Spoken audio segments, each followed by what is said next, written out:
Estamos ao vivo? Olá, tudo bom, pessoal? Estamos aqui do Instituto Jatobás para ter uma conversa aí super legal e super importante sobre um tema de extrema relevância aqui para o terceiro setor, de captação de recursos, né? A gente da Rede Comunidade de Inovação Social acredita que as pessoas têm potencial para transformar a realidade. Então, para isso, a gente apoia grupos que tenham ideias inovadoras para resolver um problema social. E esse ano de 2018, a gente abraçou 15 novos grupos que passaram por todo o processo de repensar o problema e redefinir a solução que eles já tinham imaginado, sempre com design centrado no ser humano. E estamos na reta final aí desse processo. E para esse momento a gente sentiu a necessidade dos grupos de trazer um pouco mais de conteúdo e conceito sobre esse tema de captação de recursos. Então, para isso a gente trouxe o nosso querido aí parceiro, João Paulo. Ele é o diretor executivo da ABCR, Associação Brasileira dos Captadores de Recursos, para ter uma conversa, um bate-papo aqui sobre captação e ele ajudar a gente a dividir aqui com os grupos e com todo mundo que estiver assistindo sobre captação de recursos. Então a gente está conectado aí, se vocês quiserem deixar as perguntas, a gente vai ler no final aqui desse bate-papo e vamos colocando aí no meio e fiquem super à vontade. Então JP, muito obrigada por participar aí, por ser tão parceiro aí do Instituto. E a gente vai começar aqui com uma pergunta da Sirlene, do Ateliê Sendira, e da Maria Alice, do Se Joga na Horta. Para falar um pouquinho mais, elas perguntaram um pouquinho mais sobre o cenário atual de captação de recursos no Brasil e quais são as formas de captação mais praticadas e mais promissoras. Aí elas trouxeram algumas fontes e formas, né? Isso que eu até queria que você explicasse um pouquinho mais. Pessoa física, pessoa jurídica, governo, ONG, e também falaram de financiamento coletivo, financiamento público, editais, eventos, telemarketing, enfim. Esclarece um pouquinho mais o que é tudo isso. Tá bom. Bem, boa tarde, Renata. Boa tarde a todo mundo, tanto o pessoal que está aqui presente no Instituto Jatobás, como o pessoal da rede que está nos acompanhando via live no Facebook, né? É um prazer estar aqui e ter a oportunidade de conversar com vocês um pouquinho sobre captação de recursos nessa proposta de conversa diferente, né? Geralmente eu dou uma palestra e hoje a gente tem um bate-papo, que é bacana, que permite interagir de outras formas, inclusive surgirem perguntas que geralmente numa sessão de só eu estou falando e poucos estão perguntando, a gente não teria tanto espaço, né? Então sempre é muito legal variar um pouco e fazer diferente, ter a oportunidade de interagir. O pessoal que está online também pode até se apresentar, né? Que estiver acompanhando, se quiser pode escrever aí para se apresentar, para depois a gente saber também quem está acompanhando e quem for aqui fazer uma pergunta se apresenta também. Para todo mundo acompanhar. Para responder sua primeira pergunta, né, a pergunta das meninas, primeiro acho que é importante falar que captação de recursos, ainda que hoje em dia tá na moda, né, vamos assim dizer, o tema da captação de recursos, quando a gente faz um debate sempre atrai interesse, quando a gente faz uma pesquisa com as organizações, com os projetos, né, quais são os temas mais importantes, eles sempre falam de captação de recursos como um dos primeiros, né?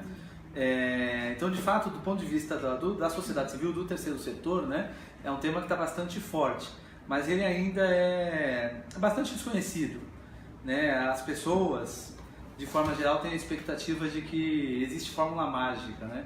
Que vai existir uma receita de bolo que vai garantir a viabilidade do projeto dela ou a viabilidade da organização dela a partir da captação de recursos, o que não existe, porque captação de recursos, além de muito trabalho, naturalmente, é muita gestão, muito planejamento, muita estratégia, né? E a gente vai ter a oportunidade de conversar um pouquinho sobre isso hoje, nesse bate-papo, até com base nas perguntas que virão. Qual que é o cenário da captação de recursos no Brasil atualmente? Existem duas visões, e é muito interessante isso porque tem duas visões de fato quando a gente vai conversar com as pessoas.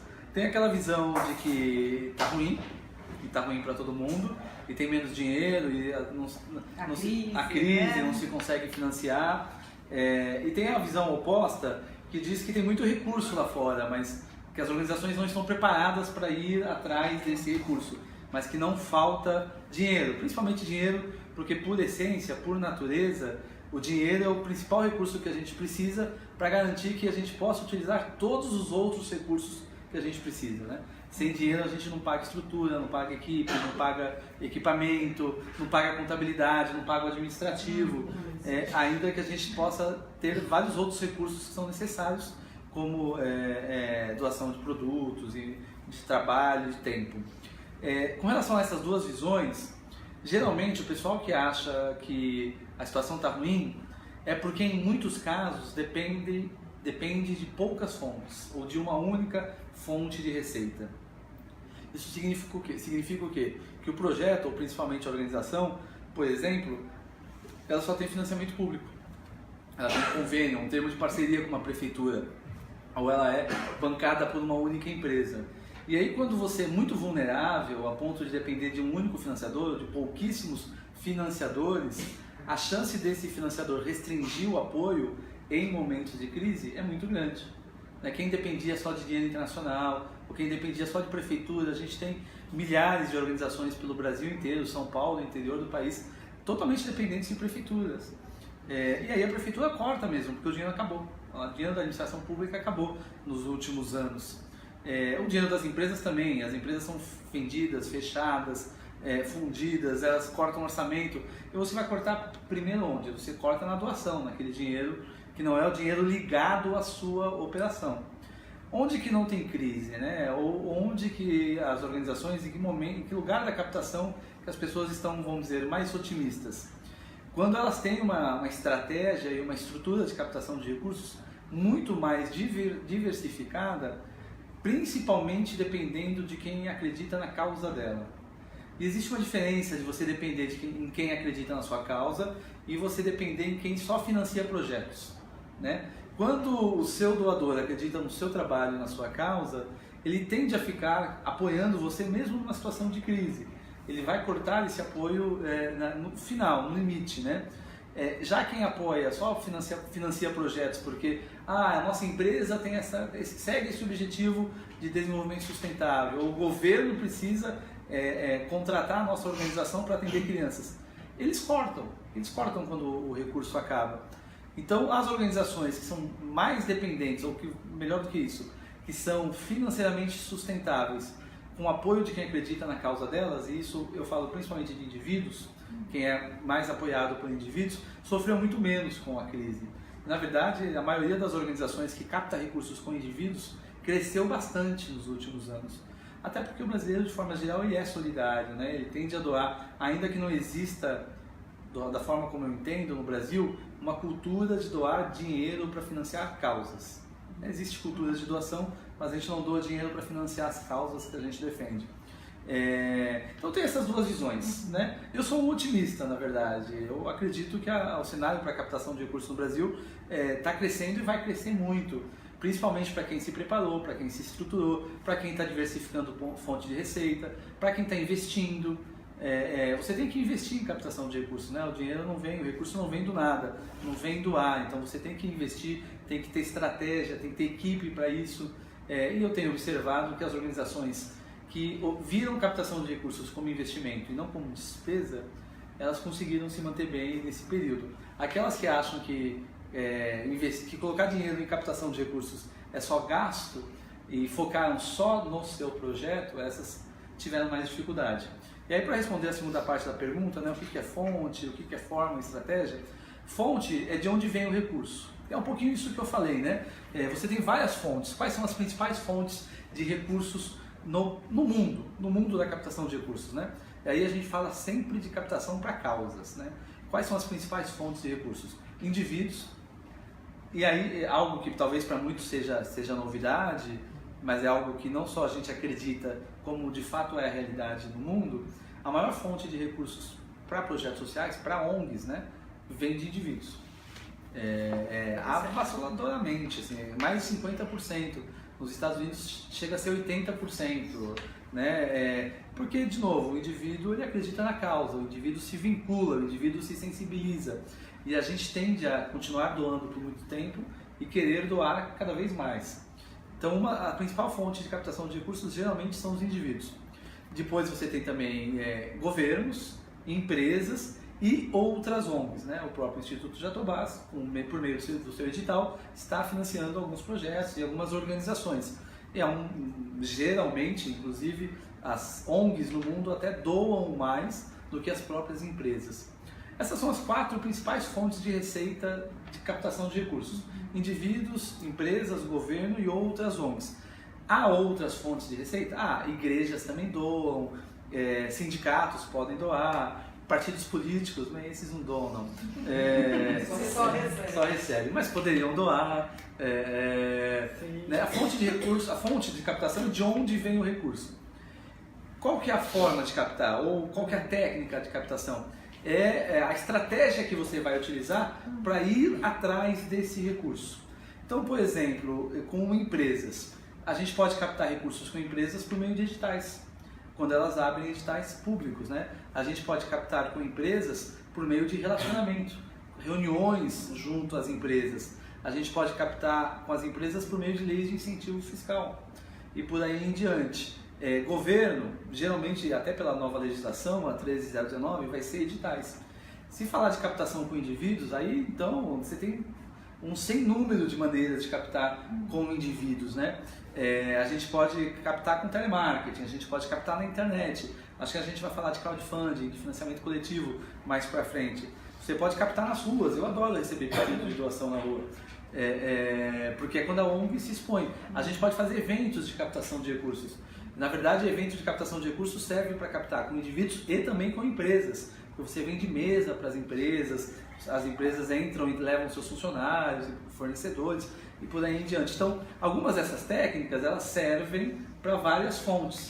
E você vai montando, vai definindo de onde você quer que o recurso venha e como você vai abordar essas fontes a partir das estratégias definidas pela organização. Então, fontes é mais fácil de identificar. Pessoa física, empresa, governo e outras ONGs, geralmente fundações, né, no mundo inteiro. São as 4 principais. E a forma de abordar essas fontes que são as técnicas ou estratégias. E é isso que é um planejamento de captação? Você estruturar quais fontes e qual forma de captação você vai fazer para cada uma das fontes? É boa parte, né? Boa parte do planejamento. A gente quando trabalha, quem trabalhou já em empresa e vai construir um negócio, provavelmente fez o que se chama de um plano de negócios, né? Ou um business plan em inglês. Na área de captação, que é a sua estratégia para fazer aquele negócio dar certo.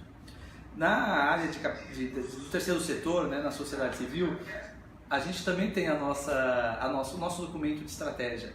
É o plano de captação de recursos, ou em inglês fundraising plan. Que na prática nada mais é do que o nosso plano de receitas. De onde vêm as receitas da nossa organização? Como é que a gente vai financiar e garantir a sustentabilidade financeira da nossa organização? Eu não posso sair por aí distribuindo projeto, eu não posso sair por aí dando, vamos dizer, tiro, não é? Passando pires. Eu tenho que ter uma lógica por trás da minha captação de recursos, eu tenho que ter uma estratégia por trás. Então eu construo um plano de captação de recursos, onde eu vou colocar, por exemplo, quais as fontes para as quais eu vou buscar recursos, quais as estratégias para abordar cada uma dessas fontes, qual é o meu cronograma, eu desenvolvo um cronograma para cada uma dessa estratégia, qual é o meu orçamento, tem, como eu disse, tem custos para captar, né? Você investe, qual a minha equipe, quem vai ficar responsável por cada uma dessas estratégias. Eu construo isso num documento que quem trabalha com estratégia sabe como é que funciona. Uma vez que eu desenho e aprovo internamente o documento, eu começo a implementar e passo a avaliar e monitorar. E aí, se eu fiz direito, todos os anos eu reviso o meu planejamento estratégico, todos os anos eu aprovo com a minha diretoria o meu orçamento de captação de recursos e por aí em diante. E JP, é importante ter uma equipe de captação ou um tempo de algumas pessoas destinado para a captação de recursos? Sim, e o motivo é bastante natural. A gente não pode só gastar. Eu adoraria só gastar, né? Adoraria ganhar na Mega Sena e viver de fazer isso que a gente está fazendo aqui, de viajar para dar palestra, de conversar com as pessoas, mas a gente precisa trabalhar e gerar a receita para financiar a nossa vida. O mesmo vale para os governos. O governo não consegue atender a população só gastando, ele precisa cobrar impostos. Sim. O mesmo vale para as empresas que têm que vender. Então, do ponto de vista da sociedade civil, das nossas organizações, dos nossos projetos, a gente não pode pensar só na despesa. A gente tem que pensar na receita também. A gente tem que ser tão bom na receita, Ou seja, tão bom em gerar recursos como a gente é em gastar esses recursos. Isso é importante. Porque a gente é bom para fazer projeto, a gente faz coisas legais, mas na maioria dos casos nós não somos bons para mobilizar as doações para as nossas causas, né? Então, você tem que pensar na captação de recursos. Toda organização tem que ter o que a gente chama de uma cultura de captação de recursos dentro dela. Ela tem que ter esse espírito de que ela tem a causa dela e ela precisa fazer com que aquela causa seja sustentável do ponto de vista financeiro. E, portanto, ela tem que captar com quem acredita nela e não ficar dependente de poucos. Mas, na verdade, no Brasil, a gente tem uma realidade onde a gente ainda está muito longe disso. É muito comum as organizações serem criadas pensando só na despesa, ou seja, pensando só no projeto, né? Elas têm que ser criadas pensando também em como vão financiar essa despesa. E uma dúvida aqui, qual que é a importância da comunicação para a captação de recursos? A captação de recursos, boa parte da captação de recursos é o pedido. E o que significa isso, né? Eu gosto de brincar que o pedido não é me dar um dinheiro aí, né? Do estilo Silvio Santos. O pedido é fazer com que a comunidade, fazer com que as pessoas ao redor de você saibam que você se financia com doação. Se as pessoas não sabem que você se financia com doação, elas não vão doar. Se você não pede, elas não vão doar. E a comunicação é essencial nisso. Eu estou muito acostumado, né? Não vou dizer cansado, porque acho que é forte, mas muito acostumado a ver materiais institucionais de organizações ou de projetos que só falam o que o projeto faz, não fala como que as pessoas podem apoiar aquele projeto, né? É muito comum eu ver relatórios anuais, relatórios de atividades. Eu acho maravilhoso o relatório, a instituição gastou dinheiro naquele relatório e não coloca uma única informação de como ela é financiada e como as pessoas podem doar para ajudar a financiar aquela instituição e aquela causa. E a comunicação é isso, né? Puxa, a gente tem a internet hoje em dia, todo mundo deveria estar online, né, para falar para as pessoas que elas recebem doação, e nem metade das nossas organizações tem site, nem 10% das nossas organizações captam online. 1 em 10, né? Com uma tecnologia tão fácil hoje em dia, a gente capta no Facebook, coloca o botão de doação no Facebook. E no futuro, e falta pouco, porque já tem isso em outros países, as pessoas não vão precisar sair do Facebook para doar. Elas vão ter o cartão de crédito delas cadastradas, porque muitas já têm, porque ficam gastando com um joguinho no Facebook, e vão doar no Facebook para as nossas organizações. Então, isso é comunicação pura. Se você não pede, você não recebe. Portanto, a comunicação ela é uma irmã nossa da captação de recursos, o que é inclusive muito comum nas organizações menores, ser a mesma pessoa. A mesma pessoa que é responsável por captação, ela é responsável por comunicação, porque a organização não tem essa capacidade, não consegue contratar tanta gente, o que é normal. Então, a pessoa ela constrói a estratégia de comunicação dirigida à estratégia de captação de recursos. E eu sofro um pouco com isso, porque eu sou da área de captação, né? Eu fico pensando, puxa, perdendo uma oportunidade. Eu recentemente vi uma organização, acho que no estado do Amazonas, que está investindo um bom dinheiro para fazer propaganda institucional dela.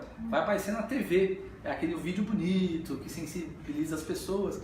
Eu falei, tá, e no final do vídeo vocês vão pedir doe, né? Vocês vão colocar lá a frase, doe. Não, a gente não vai, é só para as pessoas saberem que a gente é. Puxa, tá gastando milhares de reais para construir a sua identidade, para falar para as pessoas que vocês existem e vão esperar só depois desse processo para pedir doação para as pessoas doarem. Você perdeu a oportunidade. Então a comunicação tem que andar junto com a captação e não pode ter medo de perder, né? Tem uma outra, para quem é de São Paulo, que tem andado de metrô, eu uso muito o transporte público, tem uma organização aqui de São Paulo que está com propaganda no metrô, está com vários banners no metrô, né? Uma organização que trabalha com a comunidade no Nordeste, Alagoas, Pernambuco.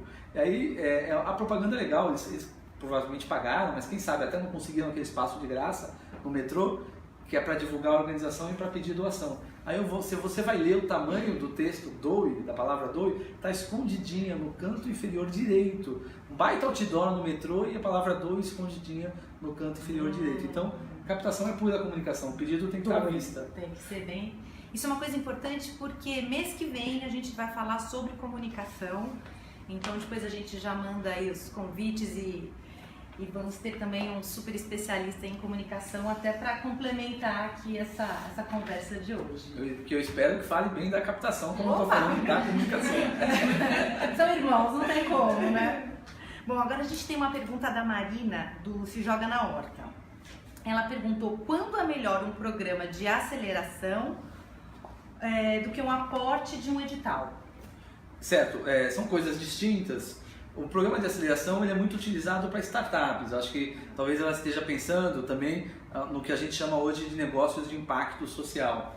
Negócios de impacto social geralmente são empresas que estão começando, que estão iniciando, onde um cara é um baita empreendedor, uma pessoa, né? Ela tem uma ideia muito legal e ela vai abrir um negócio que na origem do negócio, na essência dele, no produto ou no serviço, vai ter impacto social. E aí ela faz um programa de aceleração, e tem muitos programas de aceleração. Tem o Guia 2,5, para quem não conhece, para estudar quais são as aceleradoras de negócios de impacto social. Essa expressão, ou esse tipo de estrutura, ela não se reflete no terceiro setor. A gente não consegue trazer para o terceiro setor. O que é errado, nós poderíamos ter aceleradoras de organizações da sociedade civil, instituições que ajudassem as ONGs ou as organizações a desenvolver uma estratégia de sustentabilidade financeira. A diferença é que uma ONG não vende um produto, ela não presta um serviço de maneira geral, né? Ela atende uma causa. E aí o investidor ou a aceleradora tem que entender que a lógica é outra, não é a lógica da receita por venda de serviços, mas da receita por meio da doação. Mas a gente não tem no terceiro setor aceleradoras, é muito raro de ver. Existiam programas antigamente de fellowship, que eram programas de fellowship, é uma palavra em inglês que a gente não tem tradução para o português, mas que é de indivíduos, né? Um programa de indivíduos que identificava aqueles líderes. Então você tinha programas de lideranças no terceiro setor, empreendedores sociais. Programas de aceleração de organizações da sociedade civil, que naturalmente dá para a gente talvez até ache um ou outro, é bem menos comum, né? E geralmente se vem numa lógica, mais uma lógica de segundo setor, que é a lógica empresarial. A pergunta também da Marina. Como chamar atenção e se destacar no edital quando ele é muito concorrido? Bem, eu acho difícil ter um edital que não seja muito concorrido, né? Edital, eu comecei minha carreira como captador de recursos trabalhando com editais, inclusive. Edital é uma arte, é uma técnica, né? Escrever proposta para edital. Tem gente que é muito boa nisso, tem gente que tem outras técnicas em captação de recursos. Tem gente que é boa para captar com empresas, tem gente que é boa para fazer eventos e por aí em diante. Edital sempre é muito difícil, então, primeiro que edital é recurso carimbado, então nenhuma organização vai ser independente, né? Vai ter capacidade de atuar livremente, ter uma boa gestão, se ela depender só de editais. Mas, naturalmente, editais ajudam a gente a complementar o nosso trabalho, o nosso serviço, alavancar, fazer novos projetos. Mas eles são sempre difíceis. E os editais da União Europeia, por exemplo, tinham uma taxa de aprovação de 3%. Ou seja, de cada 100 que mandavam, 3 eram aprovados no final. E é assim mesmo, e essas são as taxas. Você tem editais com milhares de propostas e que aprovam muito menos, né? Como é que a gente consegue ser aprovado? Como é que a gente avança? Naturalmente, as técnicas de escrever proposta para edital vão sempre defender, vão sempre argumentar que você tem que se ater ao edital, né? Você tem que propor para o financiador aquilo que você quer desenvolver, mas dentro do objetivo do edital. E é muito comum às vezes a gente acaba na empolgação, puxa, tem um edital de uma grande empresa.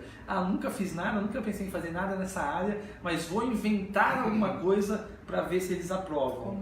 Não vai acontecer, né? Não vai rolar. Então eu sempre recomendo, quando eu dou aula principalmente de captação internacional, que é um tema que eu falo bastante, ter um portfólio de propostas, né? Você já escreve portfólio de projetos. Toda organização sabe o que ela quer fazer.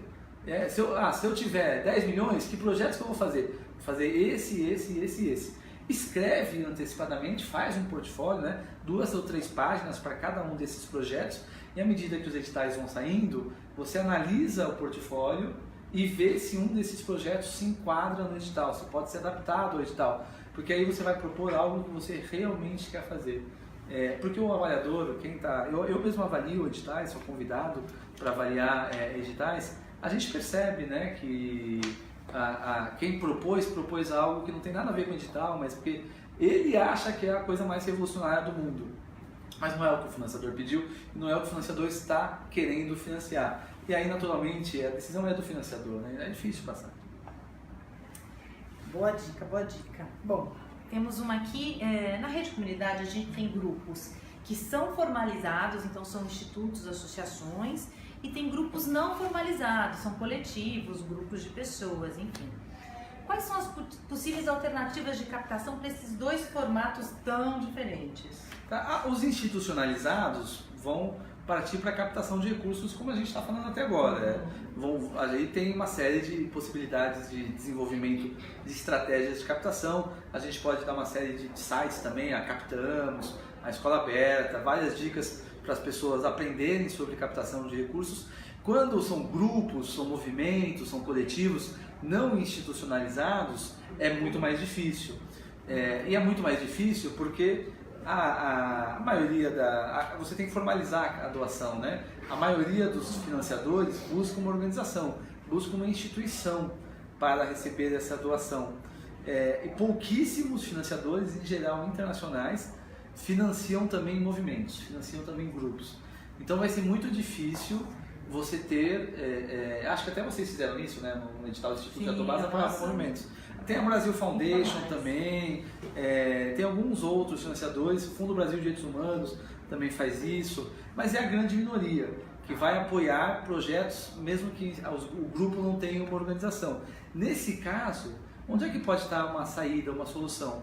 A própria comunidade, as pessoas, né? Aí sim, o poder da internet, o poder do online, ele é muito mais forte, porque você vai captar com a sua rede de amigos, você vai fazer a sua rede de amigos multiplicar o seu pedido de captação de recursos. Você vai construir campanhas de crowdfunding, que é o financiamento coletivo, vai captar por meio das plataformas, como a Juntos, como a Benfeitoria, e por aí o Catarse, e por aí em diante, porque aí o indivíduo, ele é muito menos ligado à instituição. O indivíduo está muito mais aberto a doar para uma ideia, né? E a gente vê não só na área social, a gente vê cientistas, a gente vê engenheiros criando ideias e colocando na internet quem quer financiar um parafuso que roda sozinho. Aí as pessoas doam milhares de reais ou de dólares. E a mesma coisa é para a captação de recursos para projetos. É muito mais difícil captar sem ser institucionalizado, naturalmente. Existem alguns financiadores que apoiam desse jeito e principalmente você tem o apoio da comunidade, que é uma potencial doadora. Muito bem. Bom, pessoal, vai aproveitando, vão mandando as perguntas. Ela tinha uma pergunta. Vamos abrir? Quer falar? Vale? Vale? Em primeiro, eu não sei o que eu pergunto primeiro, é mais importante? Não, uma dúvida assim, que eu não sei o que é uma aceleradora. No caso, você estava falando dessas ONGs que trabalham com fellowships, é isso? Não. Uma aceleradora é uma empresa, geralmente é uma empresa, mas tem algumas ONGs que também são aceleradoras. É uma empresa que vai incubar o seu projeto de negócio social. Então você, vou pegar o mais famoso que tem hoje, é o Doutor Consulta, né? Que é um negócio de impacto social. Era o filho de um médico que queria oferecer saúde acessível à população de baixa renda. Então ele criou um modelo de negócios, que é o Doutor Consulta, e no início, na origem, eu não tenho dinheiro para investir, eu sou jovem, eu não sei fazer um plano de negócios, eu não entendo nada de comunicação, não sei fazer um plano de marketing, um plano de mídias sociais. Então eu vou buscar uma empresa que vai me incubar lá dentro e vai me dar todas essas orientações e eventualmente vai até colocar dinheiro em mim para que o meu negócio seja acelerado. Existem várias, né? O Instituto Quintessa, o Orfamília, o Artemisia, que é até uma das mais famosas. Aqui do Instituto Jatobás. Vocês têm uma aceleradora? Isso eu não sabia. Qual o nome da turma? Caleidos. Caleidos. A gente não sabia. E aí, em muitos desses casos, essas aceleradoras passam a ser donas de parte desse negócio. E aí, quando esse negócio cresce, elas lucram com isso, né? E se financiam dessa maneira. E em outros casos, a aceleradora ela faz isso de uma forma filantrópica, quer dizer, ela quer promover o desenvolvimento de negócios de impacto social. Então, deixa eu só me apresentar. Meu nome é Fernanda, eu faço parte da Comissão de Horta, Alimentação e Sustentabilidade da EMEF, Escola Municipal Amorim Lima. E eu estou aqui no Jatobás com o Se Joga na Horta, que já fez algumas perguntas aí. Nós somos um grupo, formados por essa comissão, e a Marina que levou o projeto para a gente. Então, eu queria saber como, na verdade eu sou uma ativista da educação pública.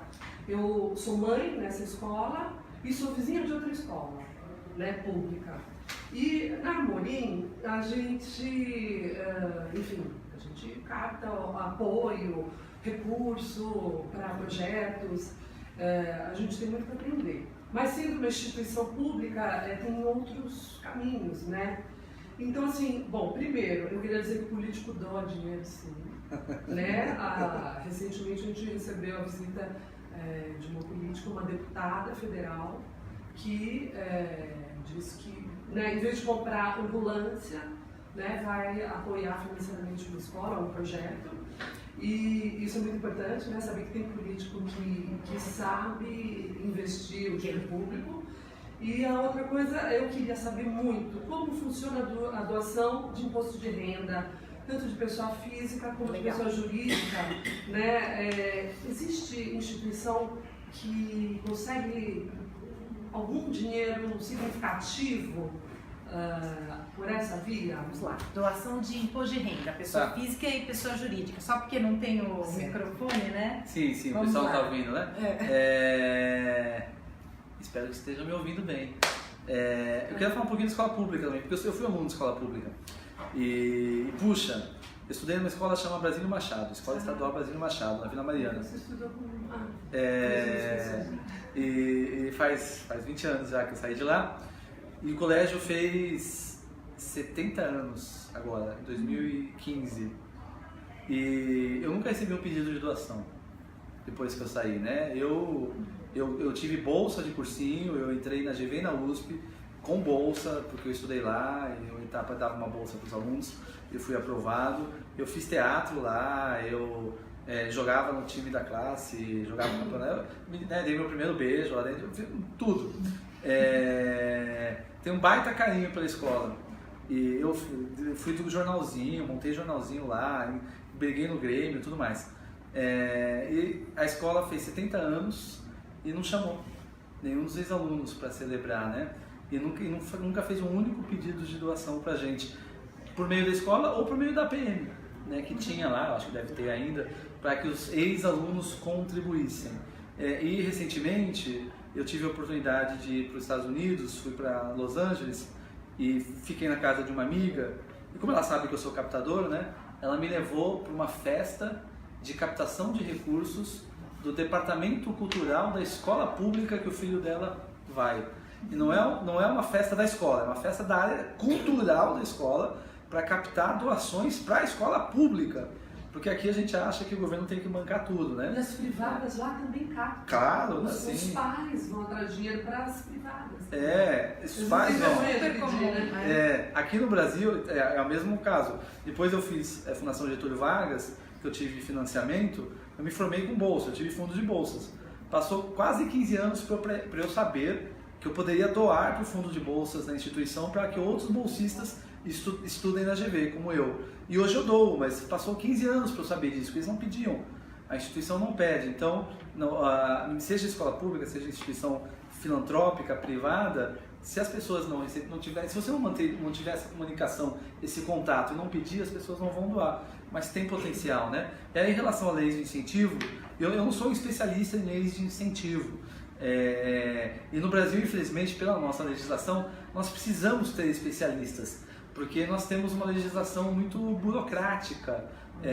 Ao invés de você ter uma lei única que te dê um incentivo no imposto de renda por você escolher qual organização que você quer que receba o seu dinheiro, seja de meio ambiente, seja de esportes, seja de direitos humanos, no Brasil nós somos obrigados a entender quais leis que existem para quais causas específicas e isso se torna um processo muito burocrático. Então a gente tem uma lei para o esportes, uma lei para a cultura, uma lei para a saúde, oncologia e pessoas com deficiência, a gente tem a lei do idoso, a gente tem a lei da criança e adolescente junto aos conselhos, e aí o cidadão comum não conhece todas as leis, não sabe todas as regras, e pior, nós somos, na maioria dos casos, obrigados a doar para um projeto que o governo aprovou.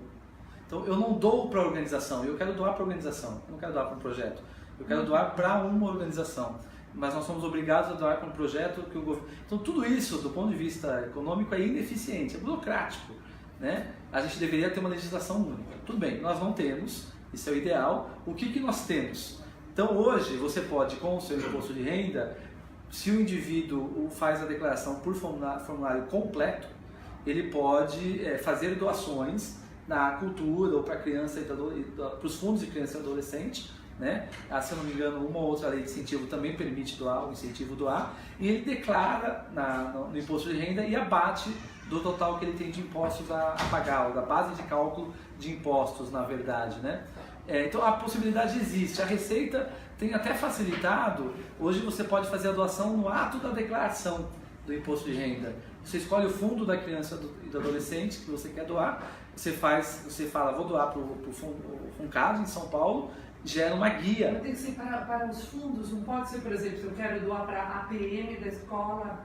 Com incentivo fiscal, não. Com incentivo fiscal não pode doar diretamente para a organização. Então, a gente tem uma legislação... Mas tem que ser uma ONG, pode? Receber doação direto?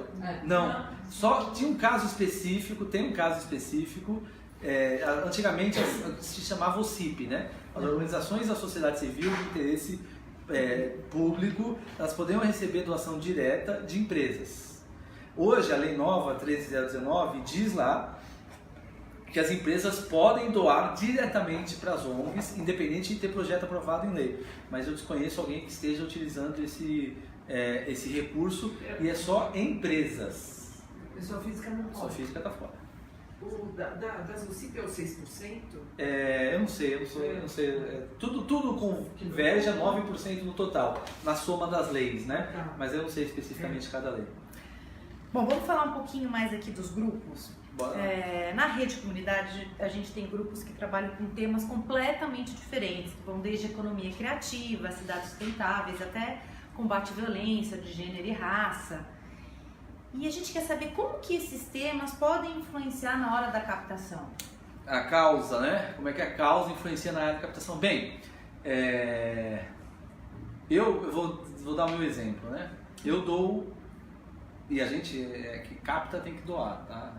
É importante falar isso. O captador de recursos tem que ser um grande doador, porque você tem que exercer a sua profissão e a gente aprende muito doando, né? Então eu dou para 5 ONGs todos os meses, fora em outros momentos, eu dou muito no dia de doar, daqui a pouco a gente fala também. A minha causa é crianças, né? Eu dou para organizações que trabalham com crianças. E por que eu dou? Porque eu sou pai, eu tenho 2 meninas pequenas, sou apaixonado por ser pai e eu sofro de ver crianças não terem a mesma qualidade de vida que elas têm. Esse é um tema muito próximo para mim, é um tema que mexe comigo.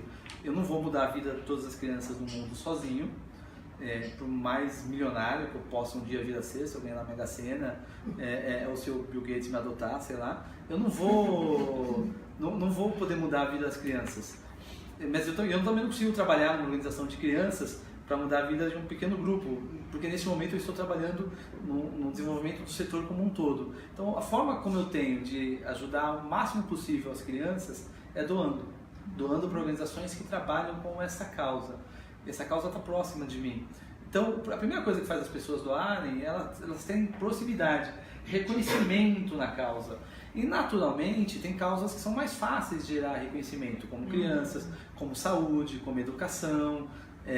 Hoje cada vez mais o idoso, né, a terceira idade, é uma causa que está cada vez mais próxima às pessoas, porque os nossos pais estão vivendo mais, estão envelhecendo mais, então tem aparecido também mobilidade urbana, proteção dos animais, né? É muito mais difícil captar para direitos humanos, captar para doenças raras. Eu tenho dado muitas palestras para o pessoal de associações de doenças raras, doenças que uma pessoa em 1 milhão tem.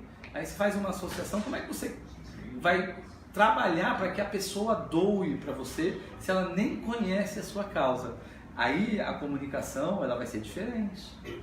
Você tem que ter na sua comunicação, no seu trabalho de causas, também a necessidade de explicar qual que é a causa.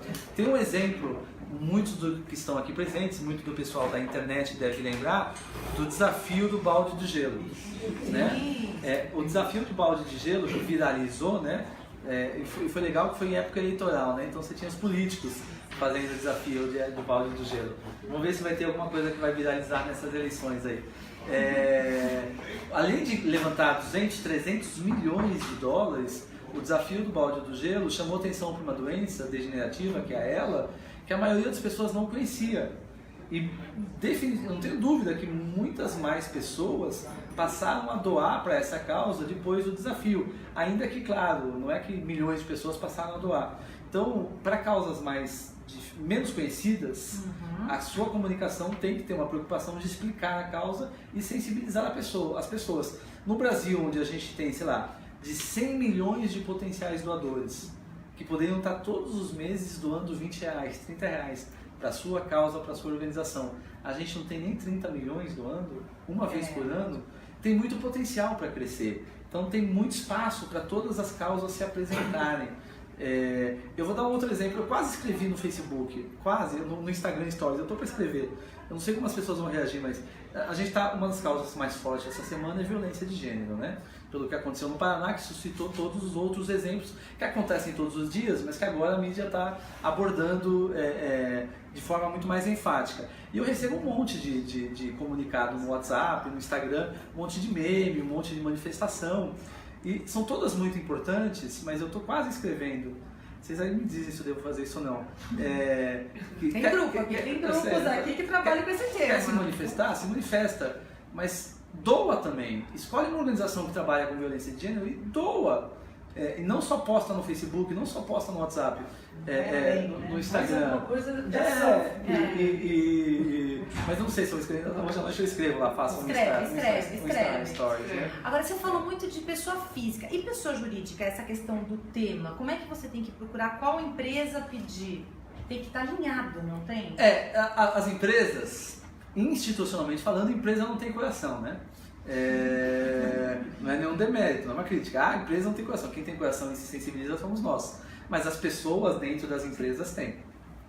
Portanto, as empresas assumem causas também, né, lideradas pelas pessoas lá dentro.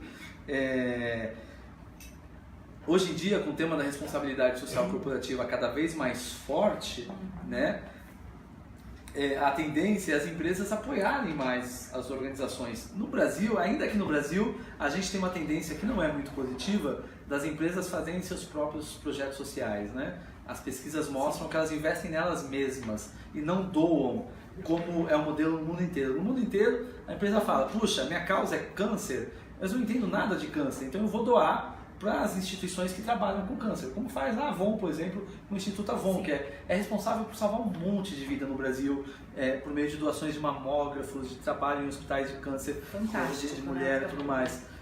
Eles doam, mas muitas empresas preferem fazer elas mesmas. A gente vai trabalhar para mudar esse cenário, né? A gente vai falar cada vez mais sobre doação. E as empresas vão ter causas. Uma dica hoje em dia, está ficando muito forte os ODS, né? Os Objetivos para o Desenvolvimento Sustentável, que são uma série, são 17, né? São uma série de metas, grandes metas que o mundo quer alcançar até 2030, são sucessores do que a gente chamou das metas do milênio, né? E esses objetivos, esses ODS, Objetivos do Desenvolvimento Sustentável, eles vão ser incorporados pelas empresas. As empresas vão fazer as suas ações orientadas pelos ODS. Estamos atuando pelo ODS 3, que eu não sei de cor, tá? Mas que é proteção do meio ambiente, ou preservação da água, ou igualdade de gênero, ou a saúde humana. Então, alinhar a sua organização e o seu projeto às ODS e começar a falar essa linguagem junto com as empresas, principalmente com as grandes empresas, pode ajudar a alavancar a captação de recursos. Não é raro, quer dizer, eu tenho visto cada vez mais as empresas comunicar seu engajamento com as ODS, né? E fazer isso publicamente. Legal, agora temos uma pergunta aqui, mais mão na massa. Onde que os grupos podem encontrar informações sobre oportunidades, editais, enfim, treinamentos gratuitos online sobre captação, essas coisas? Bem, passa lá em casa, passa lá na BCR. Não fosse piranga, gente. O endereço. A BCR, né, essa associação da qual eu estou atualmente como diretor executivo, a BCR, a Associação Brasileira de Captadores de Recursos, grande parte do nosso trabalho é disseminar conhecimento, né? Disseminar conteúdo. Por isso que eu estou aqui com o maior prazer, conversando com vocês, conversando com todo mundo. Então, lá no nosso site, para quem não conhece, é captadores.org.br, www.captadores.org.br. O nosso site é totalmente gratuito para quem quer acesso à informação. Então, a gente publica editais, a gente publica vagas, artigos, notícias sobre captação de recursos. E junto com a BCR, nós lideramos um projeto que se chama Captamos, que é um projeto da BCR para disseminar, aí sim, conhecimento que vai transformar a vida das pessoas e da captação de recursos das organizações, né? Então, a Captamos, que é captamos.org.br, é uma grande plataforma de conhecimento em captação de recursos, com vídeos, cursos, artigos, infográficos. A gente acabou de soltar um infográfico aí de 10 ideias para captação de recursos. Está muito bacana.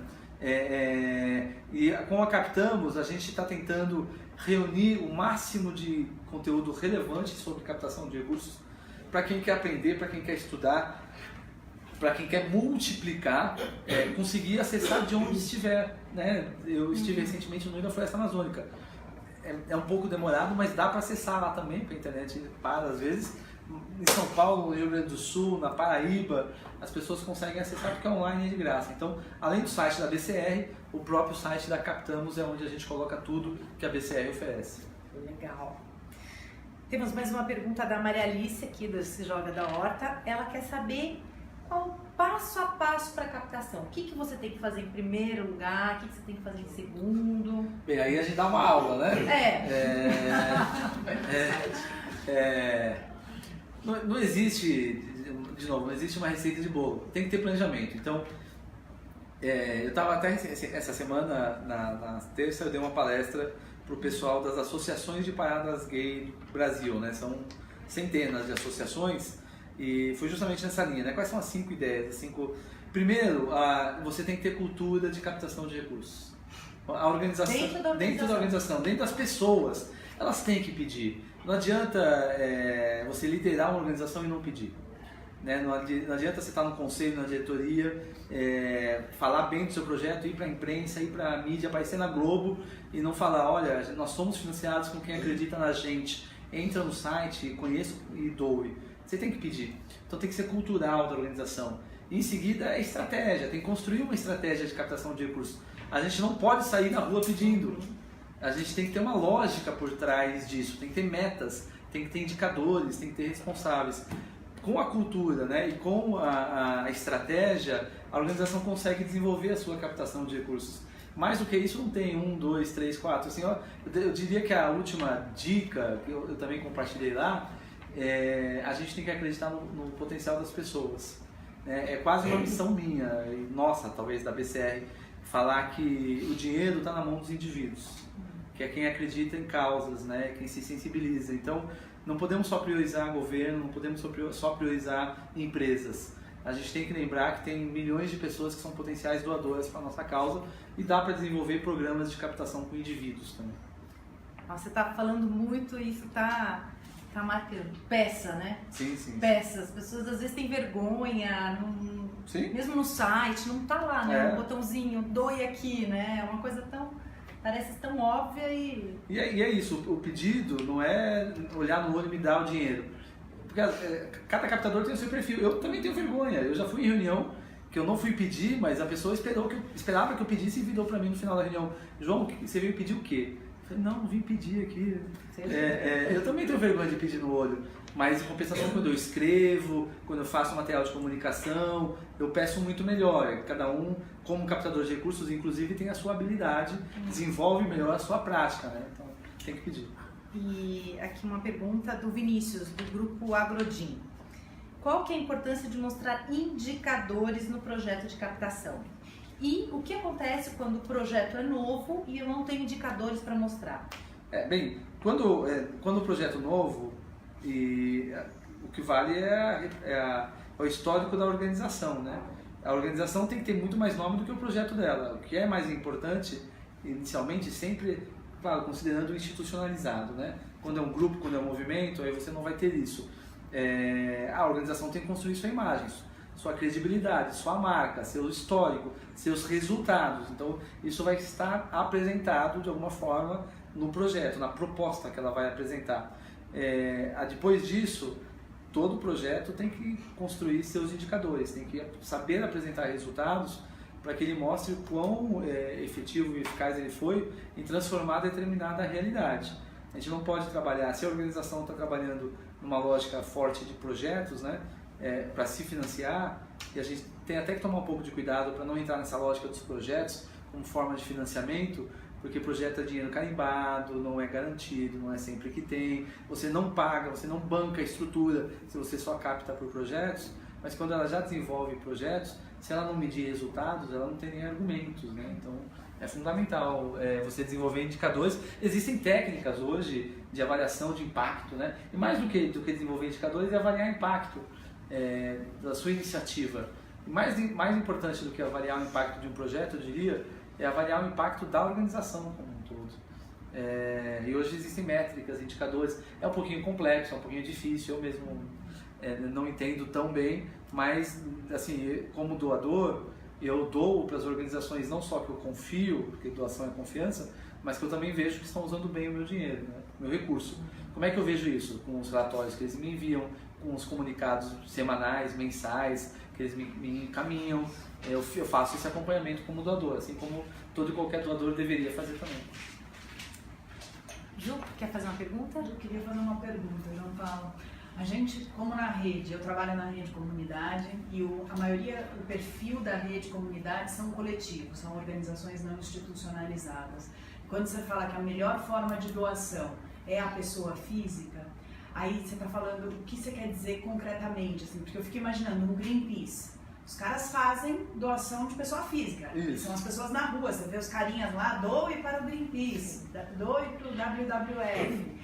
Só que tem um background, tem um pessoal atrás trabalhando isso, é uma estrutura imensa para gerenciar tudo isso. Então, quando a gente está falando de um nível micro, de um coletivo, o que significa captar de pessoa física? Qual a infraestrutura que eu tenho que ter? Você falou do Facebook, né? Através do Facebook e crowdfunding também. Você pode ir online, né? Você pode ir online, aí online tem várias possibilidades. Você pode fazer eventos. Pode fazer evento comunitário, o evento que mais dá recurso, do meu ponto de vista, né? Ainda que a gente não tenha números. O maior evento de captação de recursos no Brasil se chama Festa Junina. Tem festa junina em tudo que é canto nessa cidade, nesse estado, para arrecadar dinheiro. O início dos eventos foi a festa Você faz bazar. Eu sou diretor voluntário de uma ONG, da comunidade nipônica, que chama Kibonoye. Eles fazem 2 grandes eventos por ano, e isso não são eventos para elite, porque você pode fazer galas, né, eventos para elite, como você pode fazer eventos para o bairro, para sua comunidade, saraus, bingos, pizzadas. Você pode, a Kibonoye, ela fatura, ela arrecada mais de 200 mil reais com rifa, uma vez por ano. Ainda existe isso. Claro, com um cofrinho no negócio da comunidade. Você precisa, a infraestrutura, ela é totalmente dependente do tamanho da sua captação de recursos. Então, se você vai fazer uma boa, se você vai querer captar milhões e milhões, você vai ter que ter uma estrutura proporcional. Se você vai começar pequenininho, com 10 mil, com 5 mil, um evento com o seu movimento, com o seu coletivo, multiplicando isso online, nas redes, talvez já seja suficiente. Então, daí que o planejamento vai ser importante, porque se você não sente e não planeja, você não consegue estimar realmente qual é o tamanho da estrutura que você precisa. Vamos lá. Aqui na rede a gente usa muita empatia como um dos pilares mais poderosos na hora de construir uma solução para um problema. Aqui a pergunta é como fazer para que o financiador sinta empatia com o nosso projeto, com a nossa causa, com a nossa organização, né? Que dicas você dá para a gente usar numa reunião com o financiador para que ele se apaixone pela causa? É uma boa pergunta, porque eu tendo a ser cético, né? Se a pessoa não gosta da causa, ela não vai se sensibilizar para a causa de toda forma, mas vamos dizer que ela desconhece, ela não sabe daquela realidade, né? Aí você tem que ter um mix, e quando a gente estuda a comunicação e captação de recursos, e a gente vê as propagandas, por exemplo, a gente sabe que é um mix de emoção com razão. Você tem que sensibilizar, né? Mas você tem que, além de sensibilizar, você tem que dar credibilidade ao seu discurso. Então, você tem que contar histórias. A sensibilização a gente faz contando histórias, dando exemplos, né? A gente pega o câncer, né? É muito raro hoje em dia você não ter alguém que não tenha tido um exemplo na família. Meu pai teve câncer de próstata alguns anos atrás, por exemplo. Meu tio morreu do coração, de problemas cardíacos. As pessoas nas causas que são menos incomuns, elas têm essa experiência, essa vivência, então elas podem se sensibilizar por aí. Na causa que é mais escondida, puxa, às vezes nem é tão escondida, mas floresta amazônica, tá lá, não tá aqui em São Paulo, né? Como é que a gente vai fazer as pessoas se sensibilizar? Então, a criatividade na hora de contar a história, com uma pitada de razão, né, dos motivos, é uma forma de conseguir sensibilizar a pessoa. Agora, com o cuidado, do meu ponto de vista, né, que tem gente que não está aberta à causa, à sua causa, e aí não vale a pena insistir.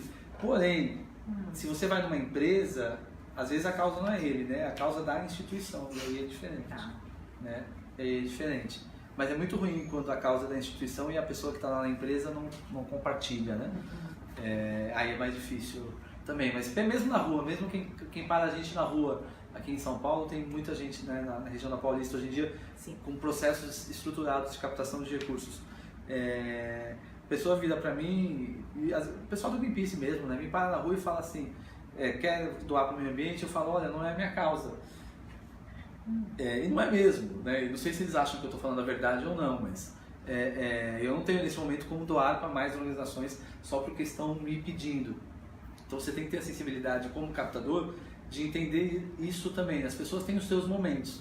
Quem diz não hoje pode amanhã estar mais sensível a isso, né? Uma causa que ninguém doaria 4 anos atrás, 3 anos atrás, é a causa do refugiado, né? E hoje está extremamente presente na vida das pessoas, porque não só é um problema na Europa que está repercutindo aqui, como é um problema no Brasil, né? Que começou com os refugiados haitianos, paraguaios, bolivianos e agora venezuelanos. Então existem movimentos, e aí uma última sugestão, que as organizações têm que se unir também, né? Quem tem causas que são menos conhecidas, elas podem trabalhar conjuntamente para promover as suas causas para públicos maiores, né? E não ficar cada um só fazendo o seu trabalho, porque a gente está junto nessa. Não entender como concorrente, não. assim como complementares, né? Não existe concorrência no nosso setor, não no sentido de concorrência de causa. Nós estamos todos promovendo o desenvolvimento, né? O Wellington Nogueira tem uma frase que ele fala no documentário Quem Se Importa, que é muito bacana, até uma sugestão para quem não viu. Qual é a nossa concorrência, né? A nossa concorrência é uma outra organização ou é a ausência de atendimento para aquela população que a gente beneficia. Então, a gente concorre com o problema social, não com a outra organização. Ótimo. Tem uma pergunta aqui, não tem? Pode. Eu queria fazer uma pergunta com relação... isso é uma coisa que eu já percebi em alguns movimentos sociais que estão precisando de recursos, mas tem um problema, digamos assim, cria um problema, digamos, ético para lidar com dinheiro. Porque nós somos um movimento social, então o dinheiro significa pra gente uma coisa do capitalismo e tal. Eu entendo muito bem esse discurso, mas eu queria entender também como que a gente alia a captação de recursos para lidar com a causa social, que precisa do dinheiro, né? A gente tem muito preconceito com dinheiro no Brasil. De forma geral, não é só porque é de esquerda, não, é cultural. A gente acha pedir dinheiro feio, errado, né? A escola das minhas filhas, outro dia, fez uma campanha de captação de recursos para a ONG local e tinha lá, doe alimento, doe roupas, doe seu tempo, e não tinha doe dinheiro. E aí quando a gente perguntou por que não tinha doe dinheiro, a resposta foi, porque os pais vão desconfiar. Né? Puxa, eu não vou doar não, vou doar dinheiro, se quiser. É claro que eu não sou a realidade da população brasileira. Eu já dei entrevista para rádio, onde o radialista falou para mim, João, você vai falar de doação, mas você não vai falar de doar dinheiro, né? Vai falar de outros tipos de doação. Como se fosse pecado falar, errado doar dinheiro, falar de dinheiro. A gente tem, de forma geral, na população, e naturalmente muitas organizações, muitos movimentos sociais, têm uma visão mais negativa justamente pela questão do capitalismo. O fato que a gente quer depender do governo, de uma empresa ou de quem acredita na gente. Né? Eu quero depender de quem acredita em mim, de quem confia no meu trabalho, na minha causa e está disposto a doar dinheiro para mim. Porque se eu não depender de quem acreditar em mim, eu vou ter que depender do dinheiro público, eu vou ter que depender de uma única empresa. Isso vai me tornar muito menos independente, isso vai me tornar muito menos livre para realmente cumprir a minha missão. E efetivamente, de fato, né, a captação de recursos existe porque nós temos um capitalismo e uma democracia. Se nós não fôssemos livres para fazer o que a gente bem quisesse com o nosso dinheiro e nós não tivéssemos dinheiro para fazer, nós não doaríamos, nós não teríamos ONG, não teríamos sociedade civil livre, como não tem na China, por exemplo, como não tem na Coreia do Norte. É claro que não tem captação de recursos lá, porque as pessoas não têm liberdade para doar e o dinheiro é controlado. Então sim, o fato é que o terceiro setor, a sociedade civil, é diretamente ligada à democracia e ao capitalismo. A gente pode combater isso se a gente tiver um filantropo, alguém que banque a gente, a não ser que queira depender de dinheiro público, ou a gente pode entender essa situação e passar a depender mais de quem acredita nos nossos ideais, nos nossos princípios e está doando para que a gente mude o mundo, né? Mas eu entendo, essa é uma realidade bem comum no Brasil. JP, a gente está chegando na reta final aqui da nossa live. Não é às 10? Depois a gente pode continuar aqui. Dá a última dica aí pro pessoal. Bem, última dica mesmo? Última dica. Posso fazer uma pergunta Fala. antes? Vamos lá. Ela é bem específica, mas eu estou curiosa para saber como que as organizações estão se adaptando ao blockchain e criptomoeda. Sei. Elas já estão usando, elas vão usar, como é que isso está no Brasil? Elas já estão usando? Tem experimentos. Desculpa, usando o quê? Blockchain. Blockchain são criptomoedas. O que é uma criptomoeda? É uma moeda que existe na internet. Para resumir, né? Eu não sei explicar tecnicamente, mas é uma moeda que existe na internet. E é uma... tem gente que acha uma bolha, né? É uma grande incógnita o que vai ser essas criptomoedas. O blockchain é a mais famosa delas, mas de longe não é a única. Tem um monte de criptomoedas por aí. Tem organizações testando, né? Tem organizações aceitando doações em blockchain. Eu acho que o Greenpeace não estava ainda, mas o Greenpeace está estudando o tema e apresentou um debate num evento que a gente fez esse ano sobre blockchain. Tinha uma organização aqui em São Paulo, uma empresa, que estava desenvolvendo um modelo de negócio para captar recursos para as ONGs por meio de blockchain. As pessoas iam deixar o site aberto, o navegador aberto, minerando, né, girando, e isso ia gerar doações para as ONGs. Mas se o blockchain, como moeda, como negócio, ainda não é consolidado no mundo, doação via blockchain menos ainda. Mas eu não tenho dúvida que tem gente testando, usando, é possível. Vocês podem testar aqui também. Eu não tenho blockchain, não tenho criptomoeda para doar. Eu sou conservador financeiramente falando. Mas é uma realidade. E só não sei dizer se veio para ficar, mas na captação de recursos a gente testa muito. A gente não pode ter medo de errar, porque a gente erra também. E aí no próximo a gente acerta. E se a gente não erra, a gente não vai acertar. Então a gente pode testar com blockchain, com criptomoeda, a gente pode testar a comunicação, a gente pode testar a forma como a gente passa a mensagem, a gente pode testar com um evento, enfim. E eu gosto da ideia, né, desse tipo de iniciativa. Né? Agora a última, além da dica, chegou mais uma. Tem mais uma pergunta aqui. Se você acha que a burocracia dificulta a captação de recursos de modo geral, e aí vamos encerrar também depois com essa dica. Sei. Eu sou administrador público de formação, né? Eu deveria adorar uma burocracia.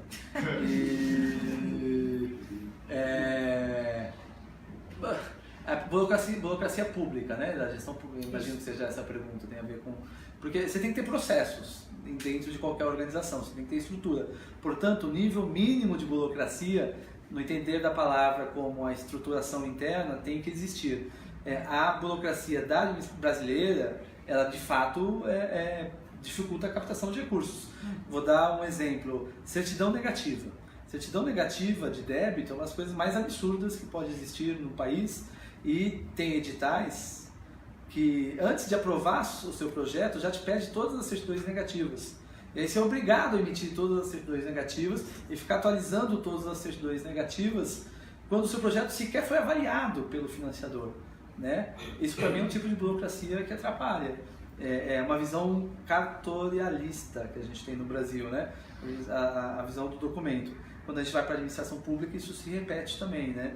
Os editais mais chatos que eu conheço são das estatais públicas, né? Mas as certidões negativas são importantes num determinado ponto. Eu não acredito. Não? Não, por que Que garantia você tem? Mas que garantia que eu tenho em relação ao quê? Que a organização não está devendo recurso tributário, previdenciário? Ela pode ter tido algum problema de gestão financeira, que ela está devendo, mas para mim não é o suficiente para achar que ela não é meritória para receber a minha doação, para receber o meu financiamento. Né? Em algum caso pode ser que seja... Assim, se for vou fazer o contrário. Financiador internacional, os doadores internacionais. Os doadores internacionais nunca vão pedir certidão de nada. Por quê? Porque isso não existe. E por que isso não existe? Porque se parte do princípio da boa-fé. Eu parto do princípio que você está falando a verdade. E, portanto, eu confio em você e eu dou para você. Se eu tiver algum motivo de suspeita que você está mentindo, eu corto esse financiamento e nunca... exato. Por isso que a gente pede certidão. Né? A gente chegava ao cúmulo do governo pedir cópia autenticada de um documento que o próprio governo tinha emitido. Né? Isso pelo menos acabou. O balanço da transparência da organização, isso sim, né? Estatuto, ata de posse, mas depois de aprovada. Se eu escrevo edital, né? Se sou eu que estou escrevendo edital, a burocracia só depois de aprovado, porque eu vou analisar 200, eu vou analisar a documentação só dos 10 que eu aprovei, não dos 200. Eu perdi tempo, eu gastei dinheiro. Tem financiador, falando de burocracia, tem financiador que vai visitar os finalistas. Às vezes ele vai dar 10 mil reais, ele vai dar 20 mil reais. Mas eu não sei se é o caso de vocês, tá? Mas e aí você gasta dinheiro como financiador para visitar projetos que você vai apoiar com pouco dinheiro. Então é ineficiente economicamente falando. Eu já vi organização dando passagem aérea que queria visitar, só iam dar passagem. Eles não iam dar R$1 milhão, eles iam para investir em estrutura. Só iam dar algumas passagens. Outras não, outras são maravilhosas e entendem muito essa necessidade, o financiador entende muito essa necessidade de não ser burocrático, porque o processo de doação não pode ser caro. Se o processo de doação se torna muito caro, a doação não tem impacto. Não tem impacto. Se você gasta R$1 milhão para doar R$1 bilhão, você está perdendo dinheiro. Né? Então, nesse sentido. Tá bom. Vamos lá. Paralelo de existir entre a captação e uma atividade comercial. Claro. Normal. Claro. Para o pessoal que está na internet, caso não tenha ouvido, ele perguntou o paralelo da captação de recursos e da área comercial. Tem todo o paralelo. Para começar, que a área comercial é responsável por trazer a receita das empresas e a captação de recursos é responsável por trazer a receita das ONGs. Então, é a mesma lógica. Assim como a área de tributos, né, a Secretaria da Fazenda, é responsável por trazer a receita do governo. Esse é o primeiro paralelo. Segundo, muitas das técnicas que se usam na área comercial, a gente pode usar na área de captação de recursos. Né? Toda estratégia de relacionamento com o cliente, a gente usa relacionamento com o doador. Você constrói uma régua de relacionamento com doadores. A mesma lógica de que é mais fácil manter um cliente do que conseguir um novo cliente, a gente usa no terceiro setor. É mais fácil manter um doador do que conseguir um novo doador. Técnicas de captação de recursos direta com empresas, por exemplo, técnicas de negociação, são muito próximas com técnicas de venda. Né? As pessoas que ficam na rua, pedindo doação na rua, aquilo é uma técnica, se chama diálogo direto. É muito parecida com a técnica do rapaz que está na rua com a revista, que quer dar como brinde, que quer vender assinatura. Então tem muitos paralelos. É completamente diferente o fim, porque o fim é a causa, né? E é completamente diferente o tipo de recurso, porque na venda você faz um pagamento no qual a pessoa espera algo em troca, ela vai receber algo em troca diretamente. Na captação de recursos, você faz uma doação na qual você não recebe nada em troca. Você acredita que aquela doação vai gerar impacto, mas um bom vendedor tem meio caminho andado para ser um bom captador de recursos também, sem dúvida. Muito bem? Assim, a última dica? A última dica pra gente encerrar. Agora vai. Então tá, seguinte. A gente falou de captação de recursos bastante, né? Tiramos aí algumas das dúvidas. E a gente tem que falar como vocês ouviram, eu falei bastante também de doação, né? E a gente tem que falar muito de cultura de doação. E eu sou apaixonado por doar, naturalmente, dou com prazer. Não adianta pedir doação, gente, porque eu já tenho as minhas causas, já tenho as organizações para as quais eu dou, não tenho tanto dinheiro, não tenho um orçamento para isso, mas a gente tem que promover no país essa visão de que as pessoas têm que financiar suas causas, né? Não é só escrever, eu gosto de falar essa frase, não é só escrever textão no Facebook, doar para as causas que a gente acredita. E eu vou fazer um paralelo extremo, mas vamos dizer, eu não vou citar nomes, vamos dizer que ganhe para presidente aquele candidato que você não quer ver ser presidente nem morto, tá? Não vamos só reclamar, vamos doar para as organizações de defesa de direitos ou organizações políticas que vão fazer ações de mobilização para, pelo menos, monitorar, fiscalizar o novo presidente. Não é só reclamar, né? O Trump, e isso é um número real, o Trump foi responsável por um dos maiores picos de doação na história dos Estados Unidos. Porque depois que ele ganhou, os americanos doaram para a Organização Americana de Defesa de Liberdades Civis, porque queriam que ela combatesse o Trump. E a gente tem que se mobilizar, não só indo para as ruas, não só escrevendo no Facebook, mas doando. Por isso, a gente tem que promover uma cultura de doação para causas. E existe uma grande campanha que a gente faz para promover a cultura de doação, que é o Dia de Doar. Né? Eu estou vestindo o bottom do Dia de Doar, infelizmente eu geralmente trago bottoms para distribuir, mas eu não trouxe dessa vez. Mas a gente vai se encontrar em outras oportunidades, eu vou ter bottoms do Dia de Doar. O Dia de Doar é uma campanha mundial, ela foi criada nos Estados Unidos, na lógica americana de combater o consumismo da Black Friday. Então por isso que no inglês ela chama Giving Tuesday, né? Porque tem Black Friday, Cyber Monday e Giving Tuesday. Foi criada em 2012 e se espalhou muito rapidamente nos Estados Unidos, porque eles têm muito esse modelo de faça você mesmo, né? O do it yourself. Então os caras criaram uma campanha, colocaram na rua e falaram: olha, a partir de agora é Giving Tuesday, né? Faça a sua campanha de captação e receba doações. A gente viu essa campanha e a gente falou: puxa, o Brasil precisa ter uma campanha nacional de incentivo à doação. Que não é um mês, né? Porque doar, a gente tem que doar sempre, um mês, um ano, mas tem um dia que a gente vai mexer com o país inteiro para que as pessoas façam doações, falem para as outras que elas estão doando para as ONGs e com isso o país inteiro passe a doar, né? E as organizações, os projetos vão pedir, né? Os próprios coletivos vão pedir. Então a gente trouxe para o Brasil essa campanha, ela não fazia sentido chamar Terça-feira da Doação, ficava muito piegas, ela sempre acontece, sempre na primeira terça-feira depois do Dia de Ação de Graças. Não fazia muito sentido. Os espanhóis traduziram e os espanhóis chamaram de Um Dia para Dar. E a gente olhou esse nome, avaliou esse nome, achou que também não funcionava muito bem no Brasil, né? Um Dia para Dar. Não, todo mundo dá risada, eu sou ingênuo, né? Então a gente, quando fez no Brasil, nós falamos: puxa, vamos chamar de Dia de Doar.